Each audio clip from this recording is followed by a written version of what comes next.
We're here to protect you and the ones that you love. It's a good feeling to know that our efforts aren't going unnoticed. It actually brought tears to my eyes to know that we have this support. You're welcome. I must just say, you're welcome. It's stressful, but we're not going anywhere.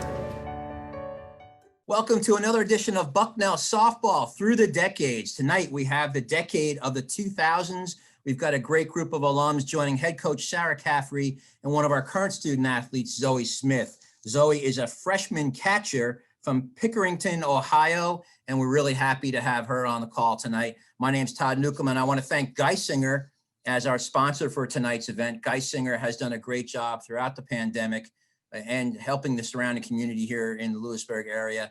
And as always, they do a fantastic job with our student athletes on a day in and day out basis here at Bucknell.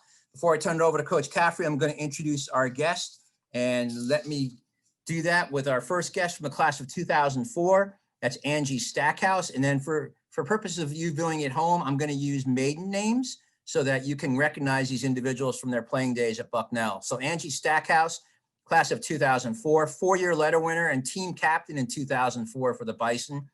She recorded the seventh best single season RBI total in school history with 35 in that year. She ranked ninth on the career list with 32 doubles. She's an all-Patriot League first team selection from the 2004 season. Our next guest from the year 2006 is Lauren Weibel. Lauren was a four-year letter winner and the team captain in 2004, 2005, and 2006. The only three-time team captain in program history. She set the school single season records for batting average at .524 and slugging percentage at .903 in 2005. In the career record book, Lauren still ranks among the top 10 in home runs, doubles, RBIs, batting average, and hits. She was an All-Patriot League second team selection in 2003 and 2004, and a first team choice in both 2005 and 2006. In addition, in 2005, Lauren was the Patriot League Player of the Year. She was an ECAC First Team All-Star in 2005 and an NFCA All-Region First Team Choice that year as well. Lauren was also the Patriot League Softball Scholar Athlete of the Year in 2005, as well as the Patriot League's Female Scholar Athlete of the Year for all sports. She was a three-time Academic All-District Team Selection and a National Academic All-American Second Team Choice in 2005. Lauren was selected to the Patriot League's 25th All-Anniversary Team, and she won the Alvin F. Jackson Jr. Memorial Scholar Athlete Award at the department's Senior Awards Dinner. Our next guest from the class of 2009 is Ashley Carlson, four-year letter winner and the team captain in 2009. She ranks second all-time, having played in 197 games in her career. She's also among the career leaders in stolen bases and runs scored. She was an All-Patriot League second team selection in 2007 and a member of the Patriot League All-Tournament team in 2009. Ashley was an academic all-district team selection in 2009. Our next guest from the class of 2011 is Lauren Frye. She was a four-year letter winner and the team captain in 2011. She owns the school single season record for walks with 31 in 2010. She's also among the career top 10 in runs, doubles, hits, and games played. She was an All-Patriot League first team selection in both 2008 and 2010 and a member of the Patriot League All-Tournament team in 2010. Lauren was the Patriot League Rookie of the Year in 2008. She was an NFCA All-Region second team selection in 2010 and a member of the Patriot League All-Academic team in 2011. So, Coach, we've got a great group. I'm going to turn it over to you and Zoe, and let's have some fun. Okay, I think I heard that question. So just update about what we're doing now.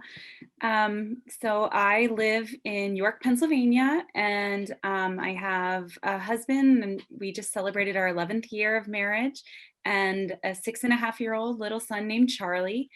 I am a teacher. I've been teaching now for 14 years, which is pretty ridiculous. It feels that makes me really old.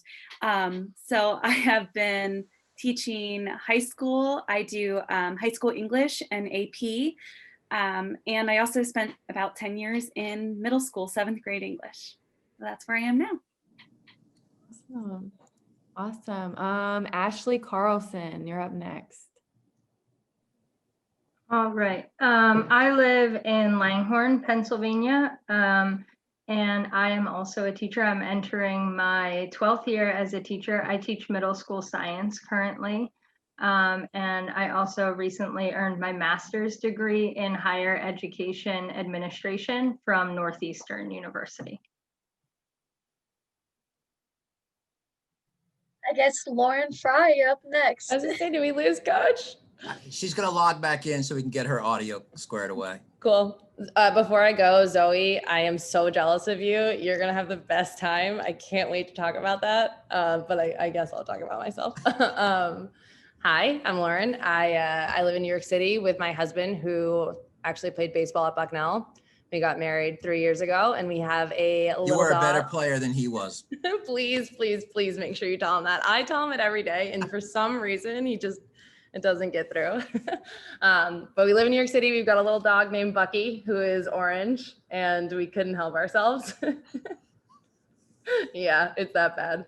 And I work in advertising. I run a sales team at an ad tech startup. Sorry, hopefully you guys can hear You me. That's much better. I'm sorry, I don't know what the problem is. I'm bumming off of a lacrosse coach that lets me stay with her, which is amazing, but I know nothing about her Wi-Fi, so I apologize. Angela, I think you were the last one that I'm getting to. Sure. I just recently moved home. I'm back in the Muncie area where I grew up. I'm actually currently living with my parents, with my family of 5, because I just took a new job at Pennsylvania College of Technology. I'm a softball coach. Been doing that for 16 years. I actually got my coaching start at Bucknell University right after my playing career. Was a GA there for 3 years, and then was at Mansfield University for 12. So I have a family of 5. My husband and I have also been married for 11 years. We have 3 kids. My oldest, Kenny, he's my left-handed ball player. He's 9. And then I have 5-year-old twins. It's a boy and a girl, Hank and Mickey. They just started kindergarten. So we moved back in with my parents recently because we're in the process of building a house this year. So it's been good being home. Wow, awesome. So I'm going to throw a curveball into this right now, and I'm going to ask Coach, since she is brand new to the Bucknell program, to tell you all a little bit about herself and her background and what it's been like being at Bucknell so far for her. Yeah, thanks for the curveball. You know, I didn't hit. So, yeah, so obviously my name's Sarah Caffrey. Everyone calls me Cy. My maiden name was Cygress. It's kind of a mouthful. So like you, Frye, I never went by anything other than Cy my whole life. Hi, Hunter. I see you peeping around the corner. That's one of our other first years. She's a pitcher. So I came to Bucknell from Penn State, where I spent the last 5 years as the pitching coach, recruiting coordinator, and kind of dabbled in a little bit of everything. Prior to that, I had time at Utah State and Texas Tech. So went straight from playing at Jacksonville University in Florida, straight into coaching. I know nothing else. If I ever have to get a real job, I don't know how that would go. And I love it. It's been really awesome. So Bucknell was kind of a really easy decision. I kind of secretly hoped in the last 2 years, I've been really watching Bucknell. I'd hoped it would open. And I always tell my team this, Hunter, because it's really funny in all the years that we've played Bucknell. I mean, we're an hour away from each other. And so I'm sure you guys have probably been familiar with that. And I always really enjoyed playing against Bucknell. I knew that they were always at least going to beat us once just because of the way that they have always played the game.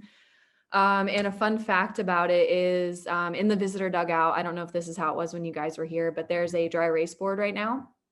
And we played here last fall, and long story short, I was actually the interim head. My boss had to miss the game. Bucknell had, I think, 5 healthy players. Their outfielders couldn't even run. So if a ball got hit over their head, they just kind of stood there and then walked really quickly. And Joey and I had an agreement of listen, we're all kind of falling apart. It was right before fall break. And that was my only head coaching game of my career. And so we won 2-1. I don't want to brag, but it was 2-1. So I'm undefeated. But also when I got to campus day one of our juniors was like, Coach Sai, have you seen our dugout? This whiteboard, it's all mess. Like somebody wrote all over it in letters. We don't know what it is. Looks like it's a code. I don't know. It was my handwriting from the only game that I've ever coached as a head coach. And it's still in the dugout.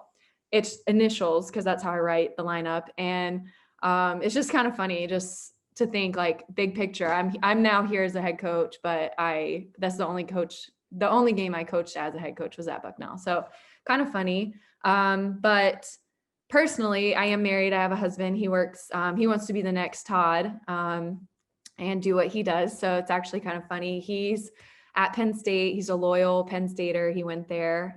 So we're kind of a house divided right now as I've transitioned over. And we have a dog named Winslow, big personality. He's a Boston Terrier pug mix. Zoe's nodding. She's met him. He's trying to be the face of the program. So I'm sure you guys, when you come around, you'll meet him and get to know him. So yeah, there's my curveball. So I'll go ahead and go into question 2. And then I think Zoe, you have a question you can ask. So this question is for you guys to take us back to the beginning, if you can remember it, of the recruiting experience and talk to us about how you ultimately chose to play softball at Bucknell and how you ended up here. So I guess I'll start back with you, Lauren LaBarca. Okay. I don't remember much about it, honestly, but I do remember that at the time, the coach, her name was Janelle Brenneman. And I remember she would call me every Monday night at like 9 o'clock. And I remember being kind of like irritated because Ally McBeal was on at 9 o'clock. And I usually watched Ally McBeal while I did my AP European homework. And so it was always like, she asked me the same thing every week. How are you doing? And I'm like, I'm good, but Ally McBeal's on. Can you please just let me watch Ally McBeal? Okay. It was really important to me at that time in my life. But as far as choosing Bucknell, I kind of knew the moment that I came onto campus. I was not confident that I would be able to go to Bucknell because I didn't know that financially my family would be able to hack it. But through scholarships, I was able to attend, and I knew my dad brought me up. And I knew we kind of toured and looked at the brick buildings. And I remember sitting in the Weiss Center, actually, because I'm very much into music and I love singing, and I'm a pianist, and sitting in there and thinking like, okay, yep, I can do this. This is where I want to be. And that was kind of the moment for me. You know, I looked at the softball and everything, but it was the overall picture of they kind of have a little bit of everything that I want here. And this can be home for me. I love that. Ashley, would you like to go next? Sure. It's also really weird for me to hear my first name on this because I didn't go by your first name either. But yeah, so I guess I remember getting a letter from, I was actually in Heather Rakosik's first recruiting class. And I remember getting a letter, and I kind of looked at my parents and I said, what's Bucknell? Which is funny because I'm from Pennsylvania. And my parents were like, actually, that's an amazing school. It's one that you should probably pursue and look into.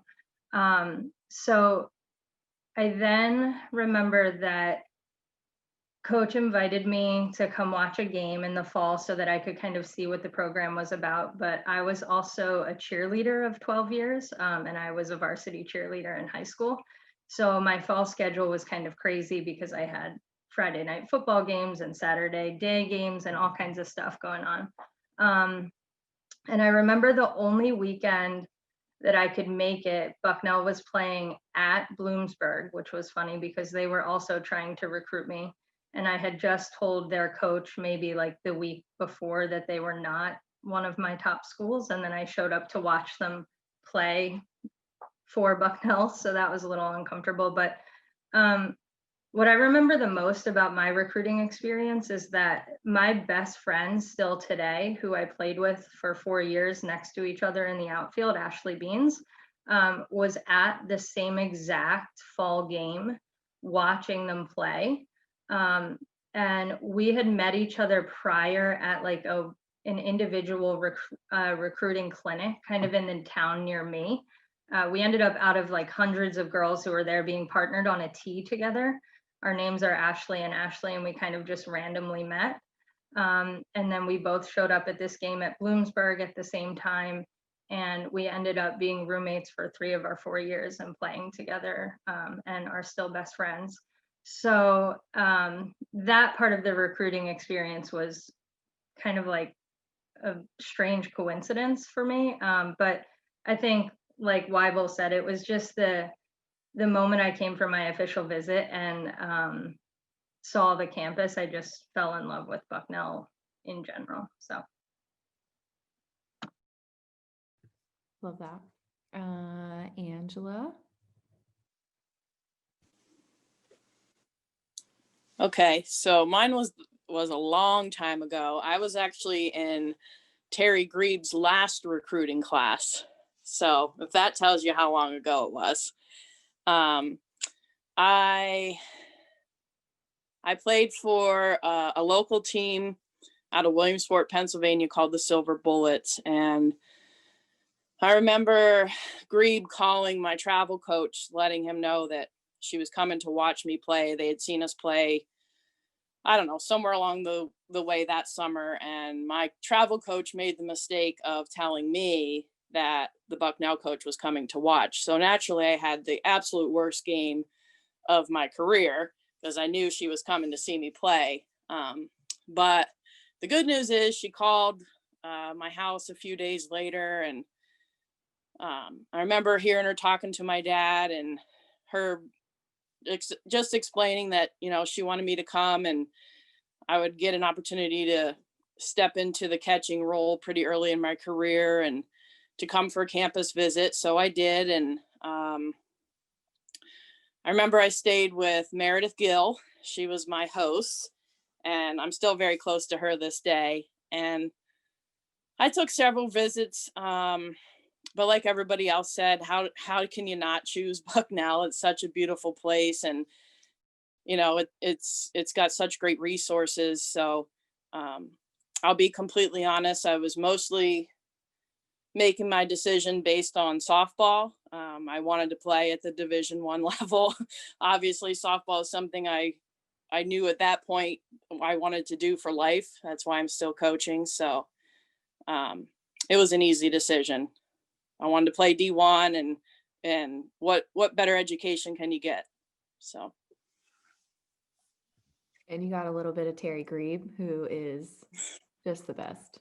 Yeah, exactly. I want to live in her back pocket.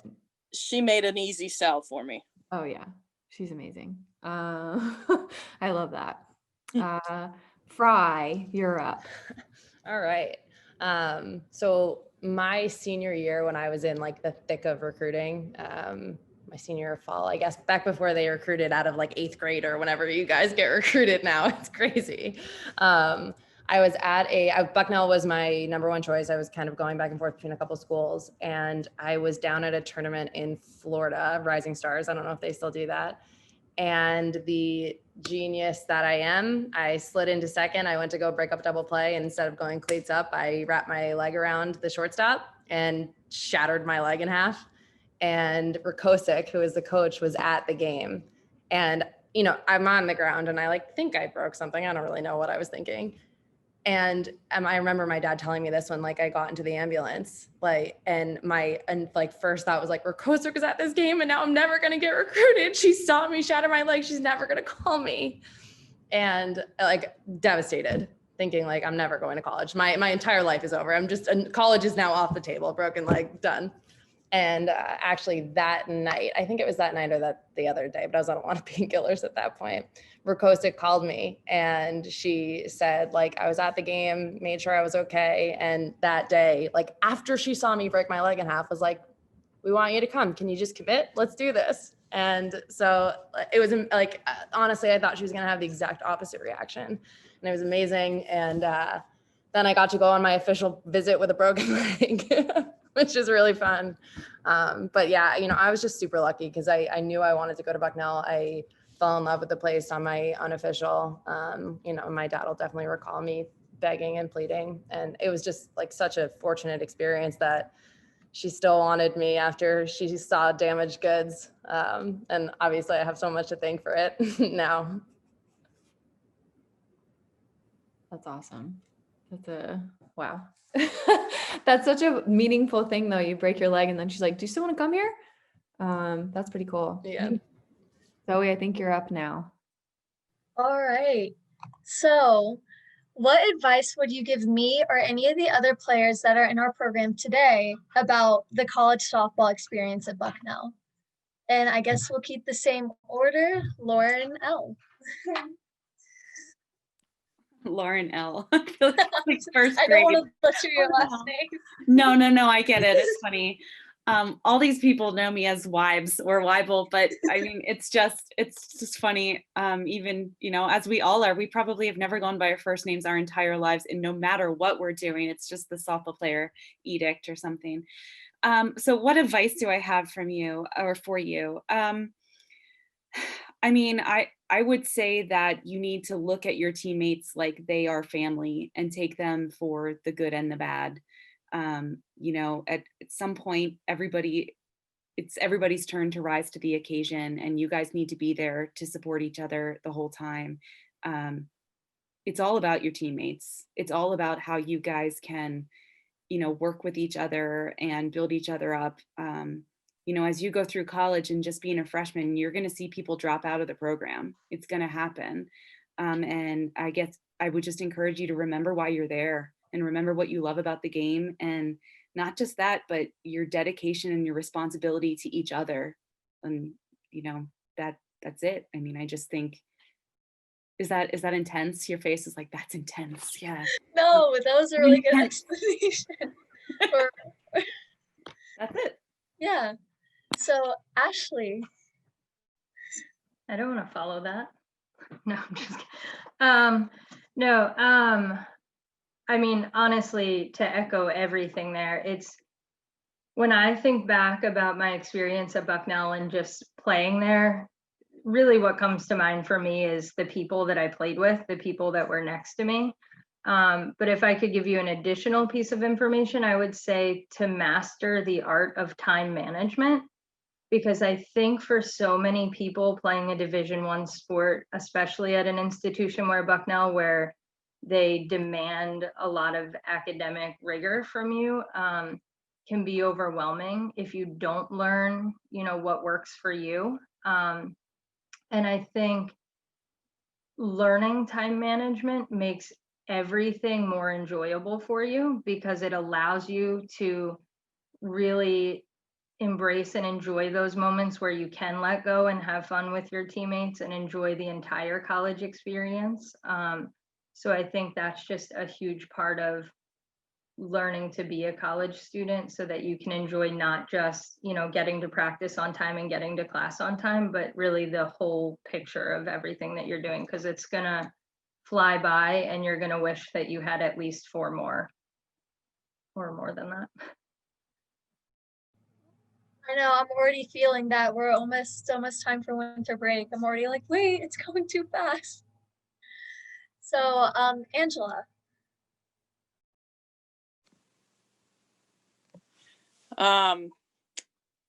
My biggest, and this is the coach in me coming out, I think, but my biggest piece of advice would be to play every day like it's your last and go hard, train hard.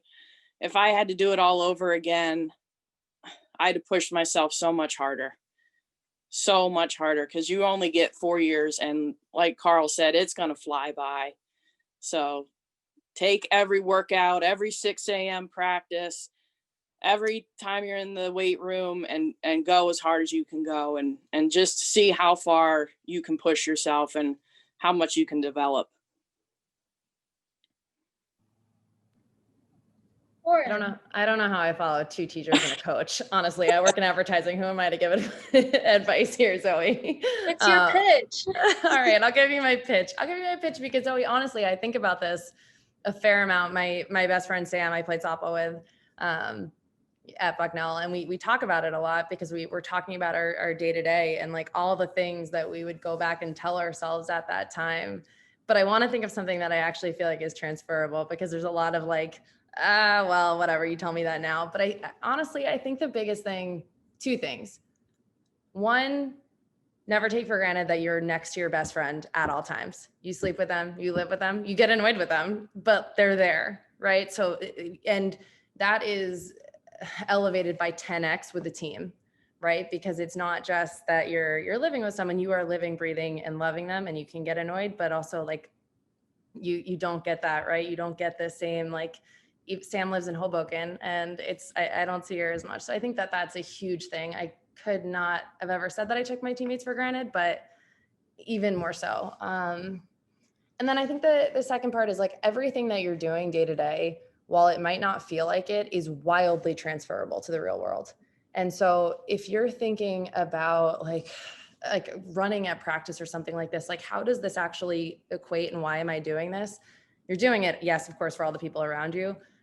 But I can't say how thankful I am so many times when I'm faced with a challenging work situation and somehow, and I'm telling you, my entire team gets nuts about this, I can apply softball analogies and hard things that we've been through as a team that translates to my team at work. So I don't know if a bigger picture helps there, but I often think about that. It for sure does. Wow, I love that. That was good. Wow, I don't know how you guys are going to top that one, but the next question was, what is your most memorable experience as part of the Bucknell softball program? I feel like this one could get pretty fun. You guys want to keep the same order, I guess? No, let's change it. Anyone want to volunteer as tribute? Have something on their mind? Yes, Ashley. Love the hand raise. Such a teacher, inside and out. I guess, well, one, I already said it. I feel like it's hard to pinpoint like one memory, because I feel like when I look back, I just see like a bunch of faces and ridiculous moments and amazing moments on the field, and mostly crazy moments off the field where people are just like, I love thinking back about every different personality that I played with and all the people that I got to know. But if I had to pick one specific trip for whatever reason, when I was a senior, we took a bus ride down to Florida. Frye, you know this one. And for whatever reason, we kind of went into it like, we're not flying. Why aren't we flying? We're taking a bus ride to Florida. And I think we ended up bonding on those, I don't even know how many hours we were on a bus together to and from Florida. But that trip in particular, there were some major ups and downs, but there is not a moment that goes by where I don't think back to that 24 hours on a bus with that team and not smile and laugh about it, because we ended up just making the most of it. And I think that's so important to everything that you do while you're here for 4 years is like, when life gives you lemons, make lemonade out of it. And that is what we chose to do as a team. And it was Frye's laughing because she knows. It was a ridiculous moment, but we just made the most of it. So I love that. Anyone want to volunteer? Yeah, Angela. Okay. My most memorable experience was on the field. It was my senior year going into the last weekend of Patriot League play. We were just sitting outside, I think 2 games maybe outside of playoffs, and we were playing Holy Cross. So we knew going into the weekend we needed to beat them 3 out of 4 times to make the postseason. And it was it was April, so it rained and there was 100 rain delays, and I don't know, somehow we managed to get all 4 games in, but we ended up sweeping the series and taking that playoff spot for the first time in my playing career. So between, making playoffs for the first time, and I'm sure it was senior day mixed in there, it was just an overall great weekend. And it was just an overwhelming feeling to finally get to that point in the program to get back into that playoff spot. That's awesome. I love that. All right, Lauren's. I was gonna say, Weibel, you want me to go because you've had to go first every time and I've gotten to go last somehow. Okay, I have two. One, and I kind of have to say this one, though I definitely would absolutely say it as a highlight of my career, honestly. My junior year, we came out of the losers bracket in the Patriot League championships, and we played Colgate, and we had to beat Colgate twice, and we beat them twice, and we went to NCAAs. We drove to Ohio. We drove to Ohio for NCAAs, which was awesome. We played Cal and we played Ohio, and we got destroyed, but like, that's okay. It was so much fun. And just like an awesome experience, like coming from behind in Patriot Leagues at Army, when Army has that like awesome field and awesome setup, was just like honestly euphoric. And I will never forget this, and neither will my husband. After the game, Heather Rakosik, we win. We've got our trophy. She's like holding it over her head. We walk over to Bucknell baseball is playing Army in the semis, I think, of Patriot Leagues. And we just walked over, and we didn't know, but they had just given up the lead. I think some guy like honestly, he might've hit a grand slam. I don't know. So like the boys team was down, and Rakosik goes with the trophy and just yelling on the field, Gino, we won. And we just met by like crickets. So that was awesome. And then the other one was freshman skits. I don't know if you guys do this or still do this, but you absolutely should. It was the one opportunity for the freshmen to like just tell the rest of the team how they really felt. So on spring break, the freshmen would put a skit on, and it was all about the other classmates. And I can't describe how much fun and just so many great memories from that every year. Highly recommend. I'm taking note. Everything that Frye said is 100% true. And like the freshman skits, yes. Listen, like I'm taking notes. Like I am like, as you're talking, I have all these memories. I know I have all these memories popping up of like, of plays, of ridiculous moments. And the first game I ever played as a freshman in fall ball was up at Lock Haven, and Stack, I remember being so nervous, and you were my catcher, and I will never forget fielding a bunt as a first baseman and turning a double play by throwing it to second, and we turned that first double play, and Brandy was pitching at that time, and I just remember like just having this feeling like we're gonna be flipping awesome, like this just like, oh my god, we just turned this double play on this button, I threw it to second, and like I'm on this team now, and it's just it was an awesome start. And you have moments like that just kind of jump out at you, like Frye was saying, like playing at Army is an experience like no other. And I remember hitting a dinger off the scoreboard in left center and thinking like, yeah, I just hit that home run the opposite way, what now, kind of thing, and like those feelings. But then there's stuff like, and I think probably Stack is the only one who, gosh, I don't think you were there yet, Tarp Wars, where you've probably heard the rumors. Every so often it's raining and you get called to the field early in the morning to put the tarp on or take the tarp off, and it's your duty. You got to go, right? And this one morning, and I don't remember what was going on, but it was one Patriot League weekend, and we were called to the field and we had to go. We had to, I don't know, Stack, I don't know if you remember if we were taking the tarp off or we were putting the tarp on. But all of a sudden, do you remember what were we doing? I think we were taking it off.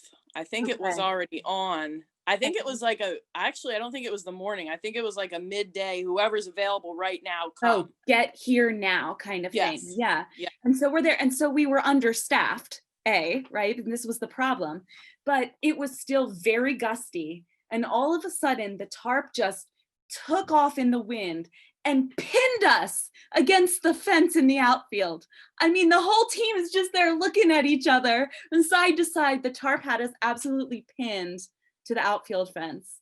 I will never forget moments like that. There's just, you can't make that stuff up. Never forget it. Didn't somebody lose their flip flop under that tarp that day? I'm sure there's lots of stuff under that tarp that we never recovered. Yeah, I don't know. Tarp So Wars. do you guys still have a tarp? Or is it turf now? You got it. Oh, No, so we you're going to haven't. go through this and it's going to We be haven't- awesome. Roll No, that and sucker what's up. so funny is our first years haven't done it yet because we've kind of left it off because our field needed a lot of water. And I went to school in Florida, so I know how to tarp a field, and I can't wait till they experience it because I think the same thing of my own experience. I'm like, oh my gosh, I remember tarping, 6 a.m., 9 p.m. It flies away. Like I love that you said that because those are the things that they're like gritty and annoying, but you just do it. And I love that you said that. So that's awesome. Frye, also thank you for bringing up freshman skits because I totally forgot and I totally played Weibel as a freshman. I'm pretty sure I did a nice rap rendition because you don't know, but she's quite a rapper. I mean, in my younger days. So you guys did skits where the freshmen knew on spring break that they were going to put on something to imitate the upperclassmen. Yeah. Yep. Okay. Love that. And they're like, this is blood, sweat, and tears. There was a lot of effort and work put into this. It was not like just show up and do something. We had practices. It was probably could have practiced more softball unless it's skits, but we don't need to go there. I love that. It would be your first and only chance to roast the upperclassmen, and they had no choice but to sit there and take it. So it was great. Yeah, I can see them really being into that. And your whole family watches because so all the families watch too because it's at spring break. So it's a whole performance. So you I'm so into this. rent out a conference room, all the families come. The freshmen are making fun of the other students, and the parents are like, "What is she talking about? My daughter does." It's so good. Do it. I love it. It's on the sheet. It's happening. So one other thing while we're talking about bringing freshmen into the program, I don't know if you guys still do it, but one of the things that I loved, we always had a big sister, little sister program within the team itself. So anytime we got a first year student, they were assigned to a big sister on the team. And we used to craft for each other and just make little ridiculous things. We spent a lot of hours crafting as well and just getting iron-on fabric and bane of my existence.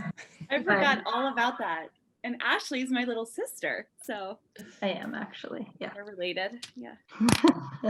That's awesome. They actually are doing that this year. I don't know if Zoe knows that, but yeah, they definitely have continued a lot of that tradition. So I think that's pretty cool. The other question I had, and I'll let Zoe go, is who was the teammate that you admired the most throughout your career and why? I guess I can call on people again if that works. I don't know. Ashley, are you ready? You gave me a look. Felt like you gave me a look. Fine, I can go. This is hard. There's so many. I guess the initial thought, the first one that came to my mind is Erin Curatola. She is a year older than me, and it wasn't even as much about on the field. I mean, don't get me wrong, she's an amazing softball player and had a standout career at Bucknell. But for me, it was more about her leadership and the way that she could kind of get to the team and to everybody off the field. She just had a way to kind of calm me down when I was kind of at my worst as a teammate. And so it was just kind of her leadership ability that really stands out for me and made her come to my mind first. Love that. Angela, do you have someone in mind? Yeah, actually, I'm going to use two of my teammates. They're both very good friends to this day. Our families hang out together. Charity Ford and Jenna Demetriadis. Jenna was supposed to be on the call tonight. I came in as a freshman. Jenna was a junior and Charity was a senior. We called Charity Chuck. I still call her Chuck. Her dad still calls her Chuck. Anyway, they really took me under their wing. I think they were both pretty local kids themselves and just kind of saw that, I needed that connection when I got there. So I'll never forget that. And they were just fantastic to me my first fall ball season with the team, and just really made me feel confident in my abilities and that I fit in. Love that. Frye, you want to go? No, because this one's impossible. This one is so impossible because like all of these people, and Zoe, I've probably talked too much about this, but like they're your best friends. You're with them all the time. Like how you pick one, I don't know.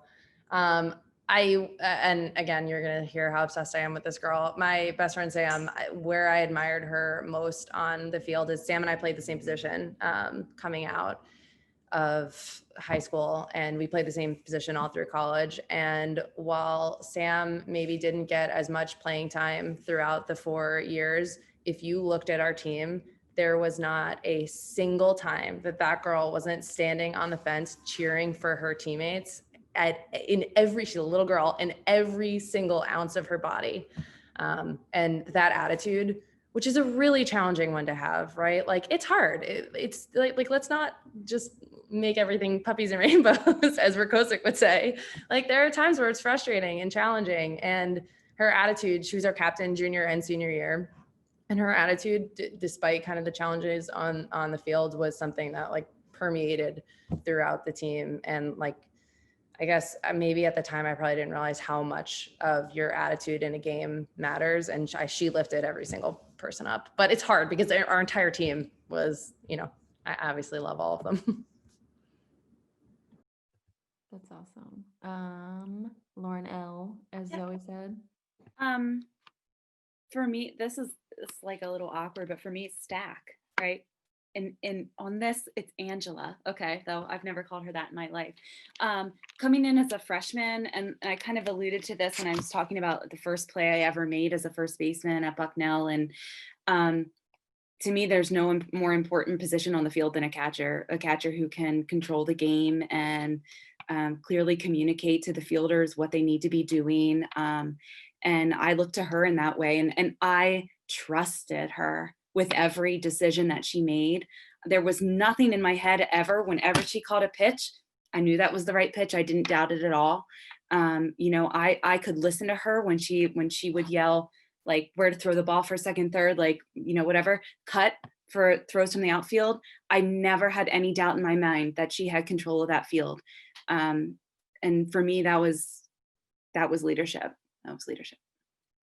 Thanks, Stack. Thanks, Weibel. That meant a lot. Alrighty. So now we're gonna move on to like a more grown-up question. What advice do you have about networking and finding the right job after Bucknell? So we can popcorn whoever has a good idea or good something to say. I can start on this one if you guys want. Yeah, because that's all I do is network. We're teachers and we find a school. They're everywhere.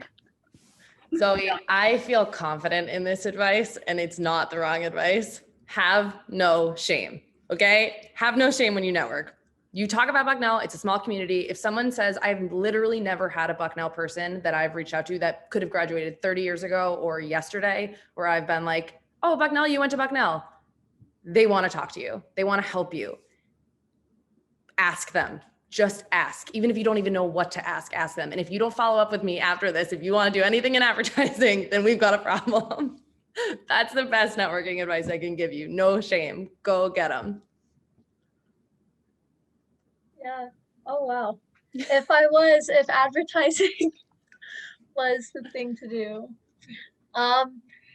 Who's next? I'll go.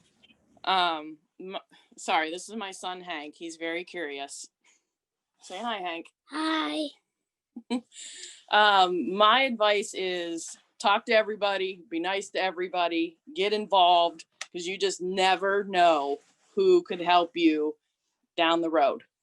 You just never know. It could, it doesn't matter how low their position is or how high their position is.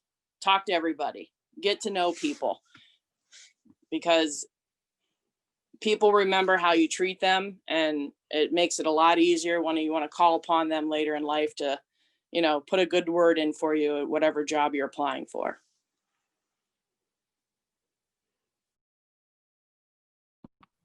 Well, yeah, and I was kidding about, being a teacher and us not really needing to network and things like that. But, I'm going to kind of echo what Lauren said about jumping on the Bucknell train here. I mean, my husband was also a graduate of Bucknell, and whenever we see anyone wearing anything Bucknell, we immediately yell Ray Bucknell at them, and they respond, and then we have a conversation, and it's a way to let people know where you are and how, to connect with them. And it feels special to find someone who attended Bucknell, or someone wants to tell you, oh, my granddaughter or my grandson, is going to Bucknell, and things like that. And it's just a unique way of communicating. So, rely on those people when you meet them, because you never know what they're going to have for you.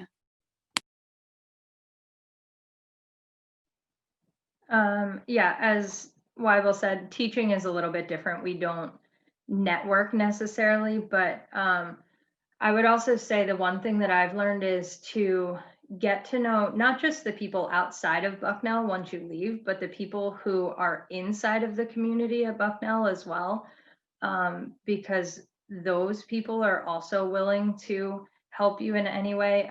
I know, for example, like I'm a middle school teacher, and we had a college and career day at my middle school, and I reached out to Bucknell's athletic department, and immediately, Grebe and Todd were like, what can we send? What can we do? How can we help you?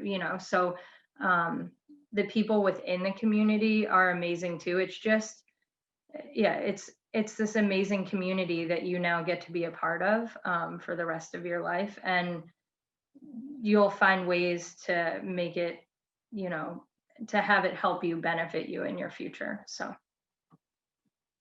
Thank you guys for all the advice. I'll definitely apply it before I leave.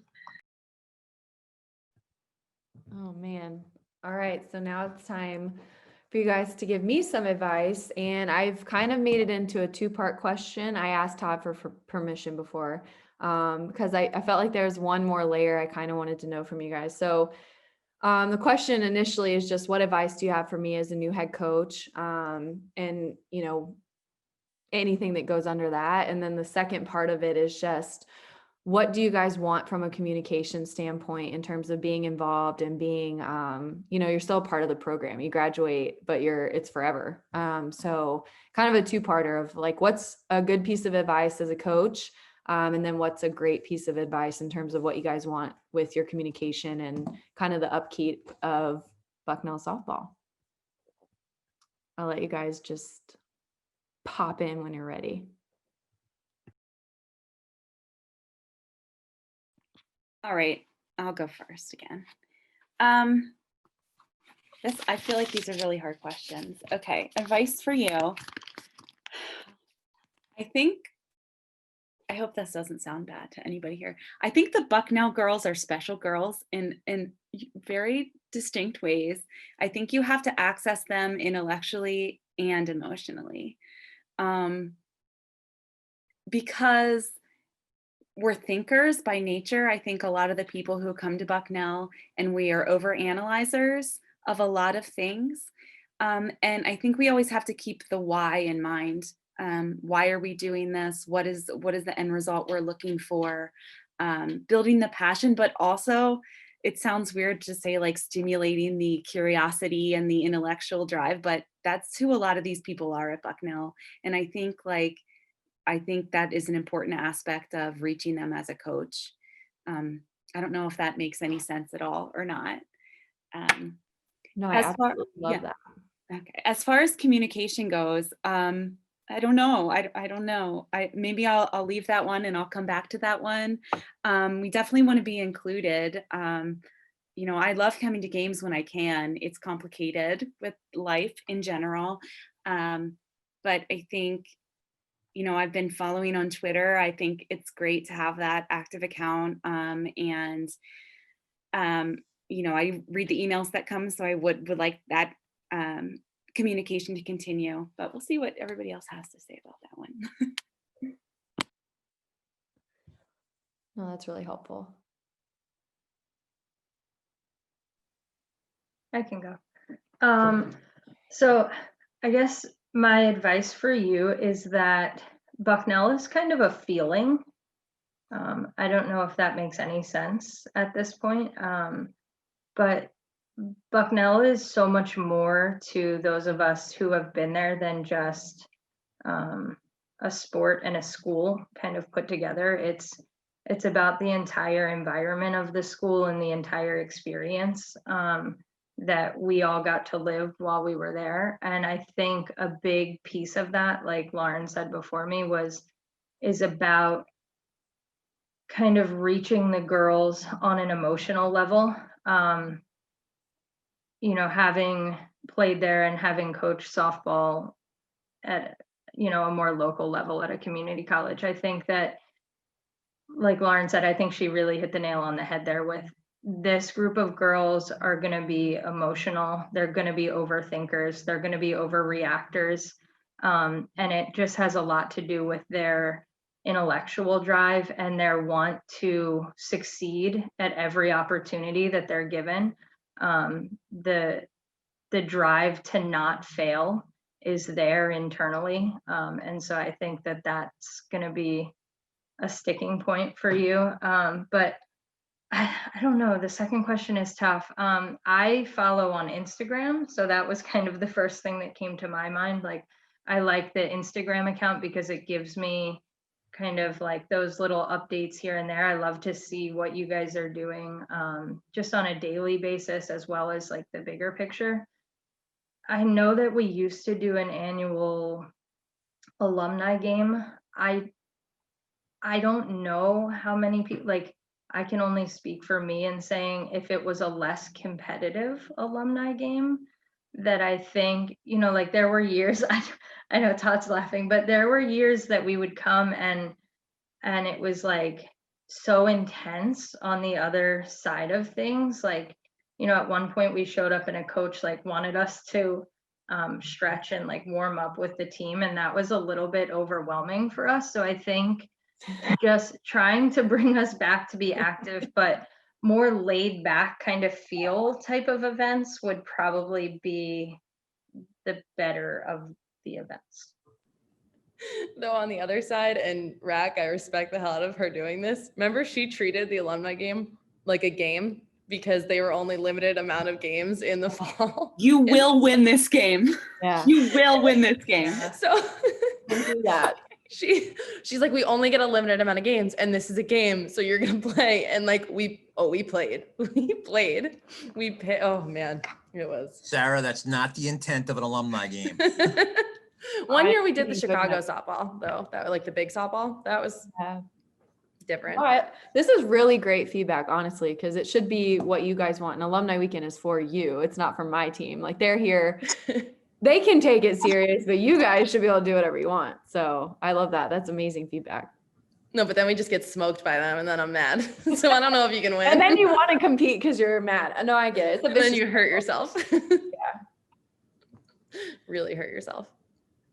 So to piggyback off the alumni game, something we did when I was at Mansfield several years ago, we moved it into a slow pitch game because alumni, that is like our bread and butter, right? If anyone's still playing the sport, it's most likely at the slow pitch level.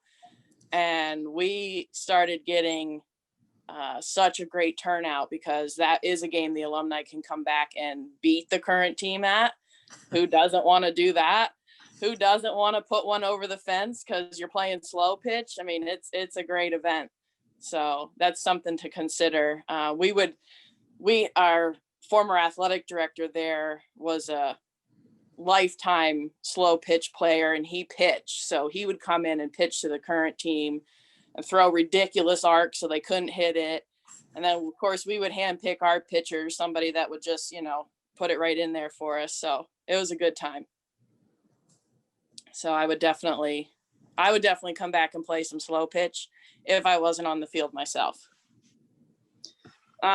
Going on advice for you as a new head coach, I'm also in that role as well. So one thing that I'm learning and trying to keep in mind as I'm trying to rebuild a program is to stay patient and trust yourself, because it's going to take several years to implement the way you want to do things, the team culture that you want to see happen. And, just give yourself the time to see it through. And I think the program also deserves a coach that's going to see it through and spend some time there.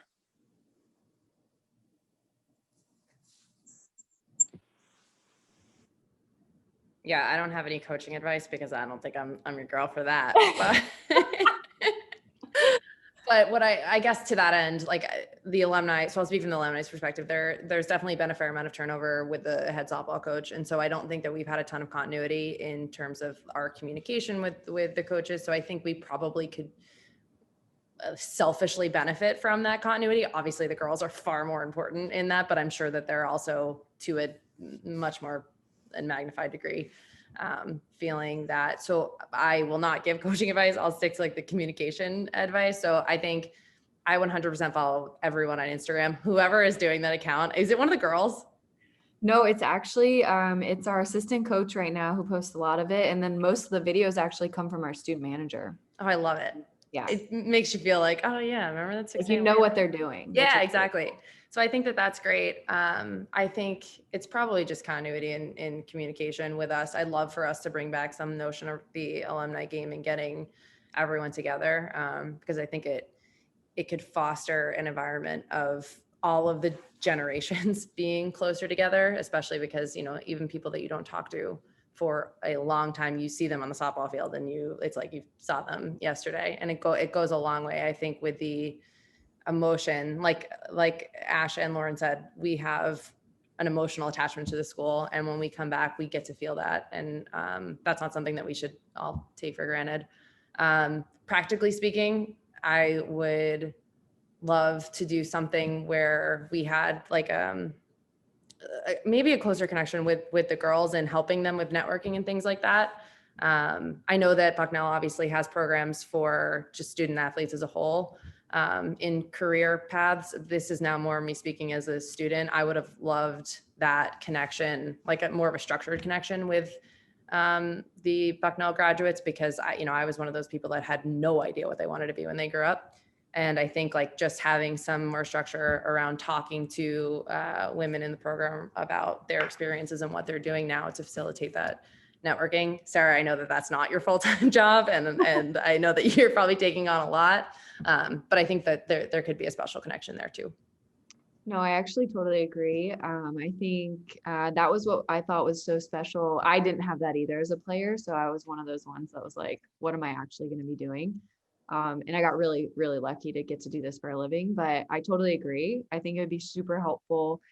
And it's been something that we've been spending time on the back end. Obviously, you're right. I might be treading water a little bit right now with this being like my first few months on the job, but I totally agree. I think that you guys could do such a service for our student athletes and these young women who maybe don't know what they want to do, or maybe they do and they can get a lot more guidance in that regard.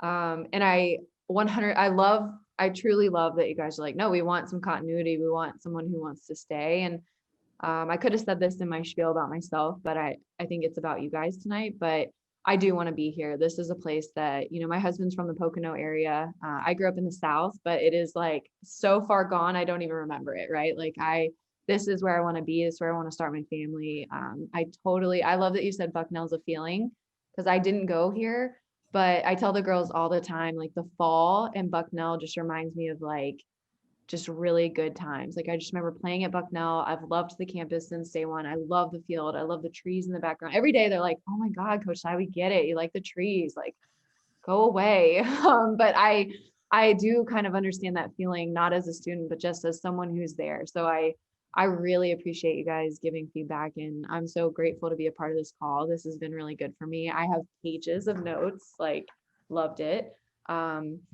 And my goal would just be obviously working with Todd and making sure that we develop a relationship, because I do like to know, where you guys are at and what you want. I love that you said you love the Instagram, and we'll continue to kind of put that out, and same with Twitter. And obviously, if you ever feel like you need anything, I'll put my number in the chat right now in case you ever need to get me directly.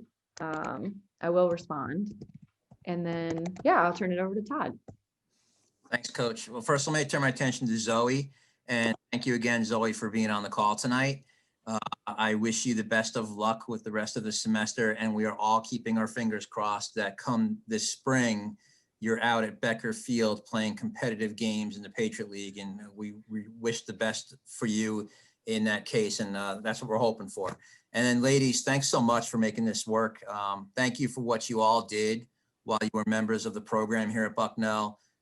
And just as importantly, thank you for what you've done since you left. You know, the Bucknell family is truly just that, and you all touched on it. And Lauren, I thought your answer about advice about the athletes overthinking things, Coach and I actually had that very conversation about 2 hours ago. So you hit the nail right on the head. You guys you did a great job. So thank you again for being on. And for those of you that joined at home tonight to watch, thank you for doing so, and go Bison.